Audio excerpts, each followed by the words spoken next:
What are you doing? Well, I hope I didn't alarm you, old chap. I'm just taking gun prints. This is the end. This time you've gone too far, Holmes. You can't turn this place into a shooting gallery. Gun prints. Have you ever seen a gun print? I've never even heard of a gun print. You'll kill somebody one of these days, Holmes. Parliament ought to pass a law against people like you. Well, of course, gun print's just the name I've given it. Actually, it's the marks on the bullet left by the rifling in the gun barrel. Ah!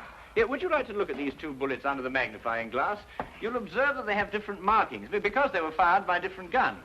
I'm not interested, not in the least interested. The police will be here in a minute. But you should be interested, Watson. You're interested in saving lives, aren't you? Of course, but... Well, look, this very little experiment may very well save a life someday. How can firing bullets now, from listen, here wait into a minute. Take the case of a man who is accused of murder. I'd rather not. The prosecution claimed that the bullets were fired from his gun. They probably were. The man was guilty. I can see it all. Yes, but if it can be proved that it was impossible by the markings, then an innocent man's life could be saved. That's all very well and good, Holmes, but this flat is not the place to conduct these sort of experiments. How would you like it if I started to practice my surgery in the bathtub or on the kitchen table? Could you manage it in the bathtub, do you think? No, I give up. And now, if you're not keeping this appalling smell for experimental purposes, I will, with your permission, open the door. Holmes, I told you. I knew you'd gone too far. Now you have shot somebody. Well, if I have, I shall have to certainly correct those guns for drift. Oh, that's fantastic. He seems to have some breath in him still. No fault of yours if he has. Now, help me with him before somebody sees him. Yeah. Really, firing off revolvers, brewing poison, frightening people. It's more than a man can stand, Holmes. Really, more than a man can stand. Am I wounded badly, please? I'm a poor man. I can't afford a hospital. No. You'll be all right in a minute. You've just fainted from something. Something, you say? Didn't you hear what happened? I was outside, about to knock at your door, when suddenly I was attacked. Someone turned a revolver loose on me, bullets flying everywhere. I tried to fight back bravely, but there were too many of them, 6 or 7 at least, all firing guns. I'll get you a glass of brandy. Oh, thank you. You'd better call the police. They may try it again, whoever they are. Maniacs and foreigners, I'll be bound. No. You're quite safe now. Those shots came from my revolver and were fired into that wadding over there. You mean you were the one who... Yes, I was just carrying out a little experiment. I must apologize for any shock I may have given you. And no one is after me? And not to my knowledge, Mr. Wilson. Here, will you drink this, huh? Oh, thank you. You called me Mr. Wilson just now. How did you know that was my name? Well, it's on your collar. Very shrewd indeed, you're noticing my name like that. In fact, you've got exactly the kind of mind that could help me to unravel my mystery. That is, if you're willing to lend a poor man a hand. Oh, yes. I owe you at least that. What is the mystery? But perhaps you'll get a better idea of what it is if you read this first. There, it's in the wanted column. Read it for yourself. To the Red-Headed League. On account of the bequest of the late Ezekiah Hopkins of Lebanon, Pennsylvania, USA, there is now another vacancy open which entitles a member of the League to a salary of £4 a week for purely nominal services. All red-headed men who are sound in... Apply in person on Monday at 11 o'clock to Duncan Ross at the offices of the League, 7 Pope's Court, Fleet Street. Apply in person on Monday at 11 o'clock to Duncan Ross at the offices of the League, 7 Pope's Court, Fleet Street. But what on earth does it mean, the Red-Headed League? It is a little off the beaten track, isn't it? I assure you, I felt the same way as you when I read it. A vacancy? For what, I asked. I'm a dealer in second-hand merchandise, and I believe in giving value for value received. And it certainly struck me as odd that somebody was prepared to give £4 a week for nothing. But young Spaulding took a different view of it. Oh? Who is young Spaulding? Vincent Spaulding. He's my assistant, and I couldn't wish for a nicer young man. I see. Now, suppose you tell me the story as it happened, right from the beginning. From the beginning? Yes, of course. Well, it all started 2 months ago when that paper came out. I was in the shop at the time. I'm there practically the whole of my time. I'm a widower and I've got little else to do. When young Spaulding came back from lunch. Mr. Wilson, if you only knew how I wish that I had red hair like you. Huh? Don't believe it or not, here is another vacancy for the League of Red-Headed Men. A league of what? Red-Headed Men. Well, surely you've heard of them, haven't you? Oh, I'm afraid I don't get about as much as some of you young people do. Well, I should have thought everyone would have heard of the League of Red-Headed Men. Well, at least everyone who was eligible. Now, a man like you, if he were accepted, could make himself a nice little nest egg without hardly lifting a hand. Vincent, I've told you before, there's one thing you've got to learn in life. Nobody ever gets anything except by the sweat of his brow. Value receives value. What is this Red-Headed League? Take a look at this paper yourself. How I wish my hair would change color, really I do. What a nice little nest egg I'd make for myself. Well, this doesn't make sense to me. No? Will you see the name? Hezekiah Hopkins? Yes. Oh, he was an American millionaire. Very peculiar in his ways. He was red-headed himself and had great sympathy for all red-headed men. So, when he died, he left an enormous fortune in the hands of trustees to make life easier for all red-headed men. Oh, really? Yeah, red-headed men. Uh-huh. Oh, but I couldn't apply even if I wanted to. I've got the shop here to look after. That's the whole point. The work don't amount to anything. Absolutely nothing at all. It need not interfere with a man's other occupation. Well, even so, probably millions of men would apply for it. No, this is limited to Londoners and to grown men. You see, this American started off from London and I suppose wanted to do the old town a good turn. And then again, I hear it's no use applying unless your hair is a real fiery red. Huh. Do you think my hair is red enough? Oh, I've never seen any redder. I could use the money. There's all sorts of repairs I could do, and... Vincent, I'm going to investigate this league. Lock up the shop. You're coming with me. Yes, sir. You're right. It is fiery red, isn't it?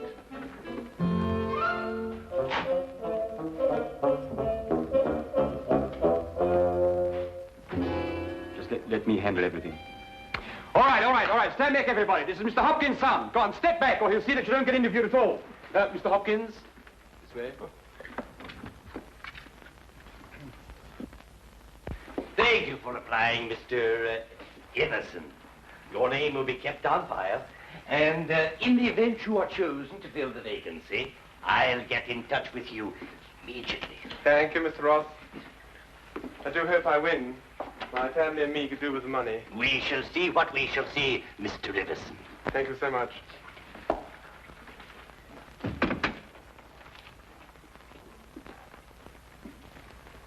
Are you the next applicant?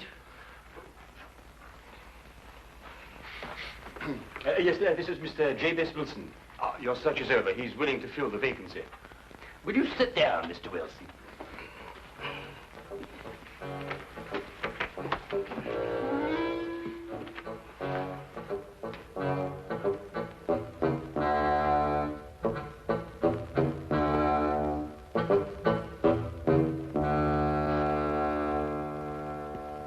I've never seen anything like it. I told you, Mr. Wilson. It's extraordinary, beyond belief. Congratulations. It would be an injustice to hesitate. Oh, I've got the position. You have. You will, however, excuse me for taking an obvious precaution.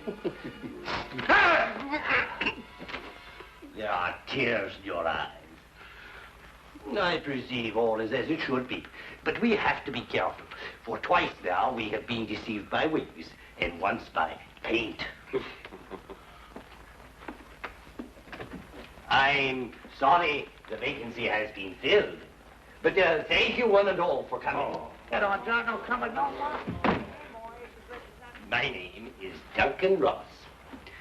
I'm one of the trustees in charge of the fund left by your noble benefactor. When shall you be able to embark upon your new duties?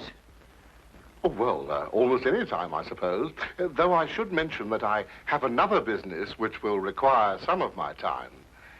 Oh, so long as you're free to be here between the hours of 10 to 2, there'll be no objections. Easy enough, Mr. Wilson. There's very little business during those hours, and what there is, well, I could take care of. Oh, thank you, Vincent. I appreciate that. And what is the work? Copying the encyclopedia. Oh, The Encyclopedia Britannica. You will provide your own pen, ink, and blotting paper, and copy it down word for word. Is that agreeable? well, yes.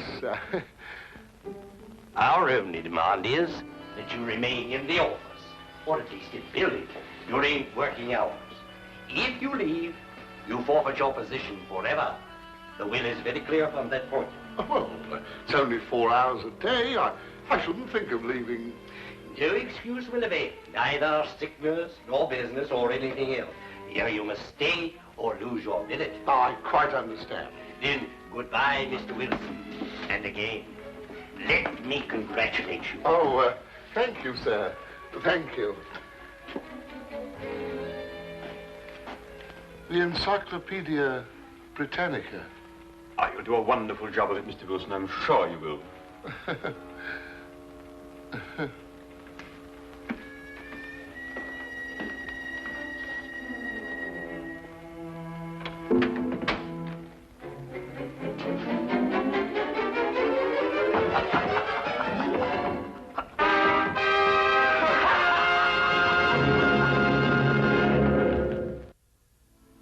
The first word was Archon. At the end of 8 weeks, I'd finished the A's and begun the B's. For this, Mr. Ross rewarded me every Saturday with 4 golden sovereigns. Yesterday morning, however, I got a staggering blow indeed.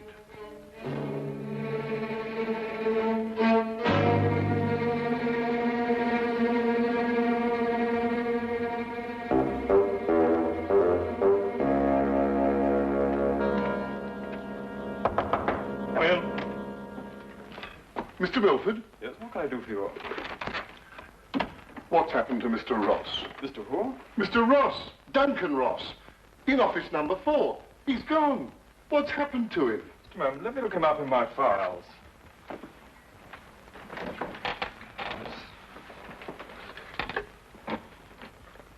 Are you a customer of this, Mr. Ross? I work for him. That is, I did up until this morning. What did you do? I copied the encyclopedia. You copied? The Encyclopedia Britannica. Wouldn't it have been cheaper buying another encyclopedia rather than going to all the trouble of copying it? You don't understand. That's the work the Red-Headed League required me to do. Look here, my good man. If this is a joke, I fail to see the humor. If it isn't, it's my duty to inform you that office number 4 was rented temporarily to William Morris, an accountant. I never heard of Duncan Ross, nor the Red-Headed League in all my life, and I'm certain they never existed. I got the home address of William Morris, but when I arrived there, it turned out to be a factory making ladies' unmentionables. No one had ever heard of William Morris or Duncan Ross. My word, you really were on a wild goose chase, weren't you? After that, I didn't know quite what to do. The whole experience was so embarrassing, I could hardly make myself tell it to Spaulding. Then, quite naturally, you thought of me. Oh, as I said before, I'm not a rich man. If I don't locate the League or find out what happened to them, I stand to lose £4 a week. You don't stand to lose anything, Mr. Wilson. You can't lose something you didn't possess in the first place. And the story is probably a pack of lies in any case. Holmes. And if it isn't, you've no reason to complain. You're £30 richer by your experience, not to mention the invaluable knowledge you've gained on every subject under the letter A. If I were you, Mr. Wilson, I'd be quite grateful and forget about the whole affair. Good day to you, sir. Well, I hardly expected this kind of treatment. If you should discover a corpse at your second-hand shop in an old cello case, you're perfectly welcome to return. In the meantime, I have an experiment to conclude. I'm going to find out if firing a gun in a house is illegal. If it is, you can rely on me to report you. Holmes, what on earth persuaded you to behave like that? Yes, it was rather unseemly behavior, wasn't it, Watson? Right. But absolutely necessary, I assure you. But why? Well, if I tell him I was willing to take on his case, he'd probably give me away to the wrong party. Why burden him with the necessity of having to keep a secret? Then you mean you're going to take the case? I wouldn't miss finding out about the Red-Headed League for all the tea in India. China, Holmes. Do you think it could be a prank, some sort of wild practical joke on Mr. Wilson? Well, at £4 a week for 8 weeks, the joke would be on someone else. It is a considerable sum, isn't it? The case as I see it breaks down into two whys. I think I know the first why, but the second why eludes me. Well, which is the why you know and which is the why you don't know? Well, why was the League formed? Now, that's obvious. To keep Wilson out of the shop for a certain number of hours a day. But why is the why that I want to know? Well, why is the why that you want to... I see. You mean somebody tried to get Wilson out of his shop in order to steal something from him? No. The case is too elaborate to justify stealing from so small a shop as Wilson's. No, the reason is bigger than that. Bigger than any of us might imagine. Now, you're not going to start shooting again, Holmes. No, but I'm going to take this with us. Us? Yes, you're interested in the case, aren't you? I'm a doctor, Holmes. Well, all the better if someone should get hurt. This started out to be such a peaceful morning, and an old friend of mine was coming from India, and we were going to spend the day together.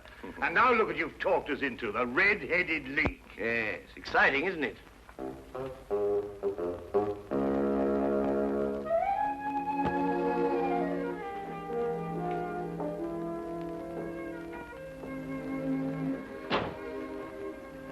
Seems to be nobody here. I wonder where he could be. I'll be right with you, gentlemen.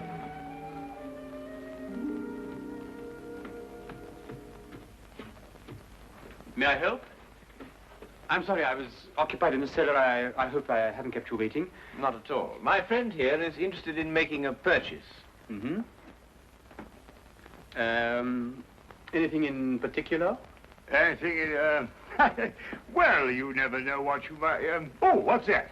That? Yeah. That is a... Oh, yes, this is fascinating. This is the essential part of the structure of a wild boar trap. No, really? Yes. By Jove, a wild boar trap, eh? How very interesting. Now, and a very fine specimen as wild boar traps go. Yes, oh, indeed. yes, a very fine...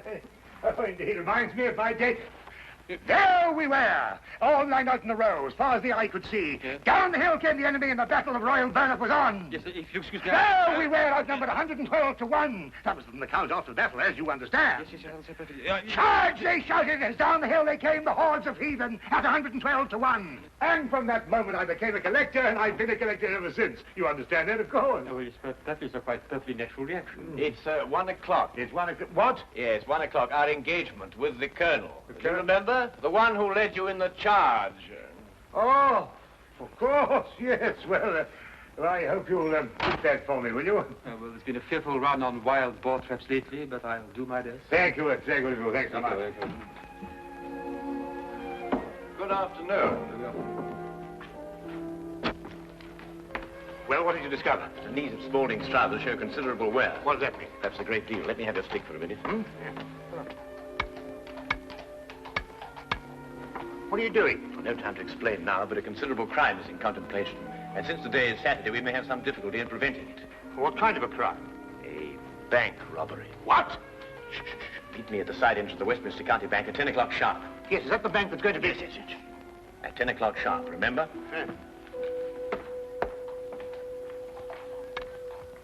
The basement vaults of the Royal Westminster Bank, as you can see, they are impregnable.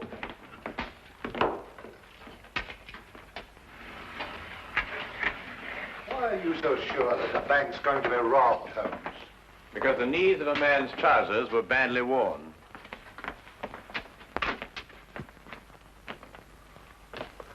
I can't see how they can possibly get in here.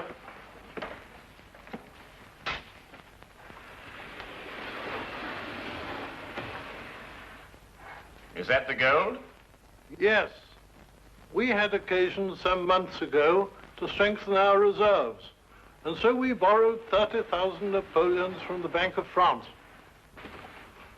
Word must have leaked out, if Mr. Holmes' deductions are correct. Gentlemen, we must prepare ourselves. As soon as Mr. Wilson goes to sleep, they will make attempts to get in. Who are they?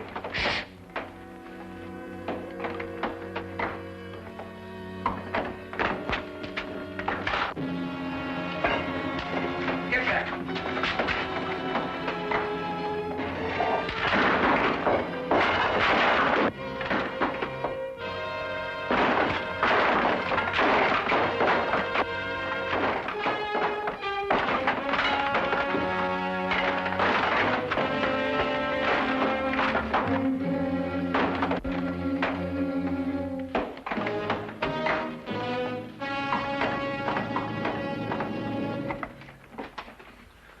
It's all clear, it's all right.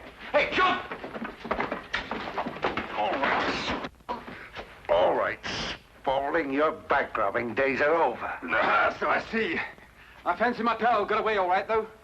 There are 3 policemen waiting for him at the other end. You seem to have done things very, very, very neatly. I must compliment you. But I feel obliged to reciprocate. Your red-headed league was very inventive indeed. Here. You were the one who came into the shop this afternoon. You came with... With me. Ah. I thought there was something very, very queer. You don't look like a collector at all. They helped to collect you, didn't they? I think you'd better come along with me.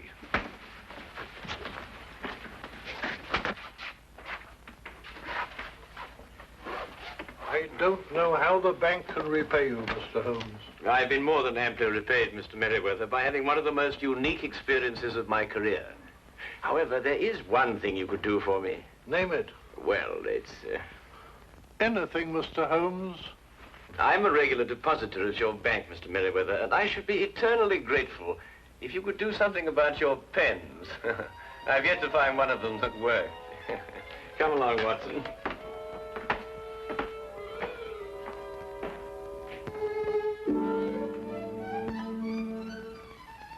What I shall never understand is how you suddenly knew there would be a bank robbery. Well, if you remember, when we visited the second-hand shop, Spaulding was in the cellar. I didn't pay much attention to it at the time, but later on I noticed that the knees of his trousers were badly worn, as if he'd spent some time kneeling, doing some sort of burrowing work. But burrowing where? Perhaps from the cellar to the next building. The moment the thought occurred to me, I whisked you outside and surprised you by tapping on the pavement with your stick. You certainly did. Oh, I'll just go and see who it is.